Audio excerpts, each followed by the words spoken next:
آزمائش، جانتے ہو تمہیں آزمائش میں ڈالنے سے پہلے وہ تمہیں آزمائش سے نکالنے کا وسیلہ بناتا ہے۔ جوانی کی عبادت، اس سے پہلے کہ مٹی کا بدن خاک بنے، باوضو ہو کر مصلی پر جوانی رکھ دو۔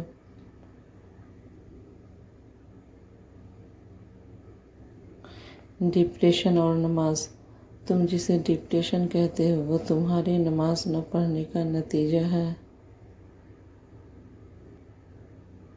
استغفر اللہ، دل سے نکلے ہوئے یہ الفاظ ہزاروں گناہوں کو بھی مٹا دیتے ہیں۔ درود شریف، ہر عبادت کا پتہ نہیں ہوتا کہ وہ قبول ہے یا نہیں، مگر درود شریف ایسی عبادت ہے جو ادا ہوتے ہی قبول ہو جاتی ہے۔ وقت اور عبادت، ہر چیز اپنے وقت پر ہی اچھی لگتی ہے۔ نیکی کمانے کا وقت جوانی ہے۔ افسوسناک بات ہے کہ ہم نیکی اس وقت کرتے ہیں جب برائی کے قابل نہیں رہتے۔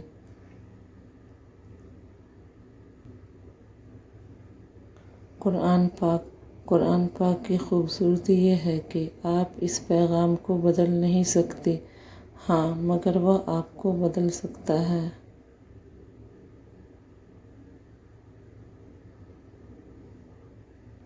خوبصورت زندگی کا راز، دعا کی جائے، دعا دی جائے، دعا لی جائے۔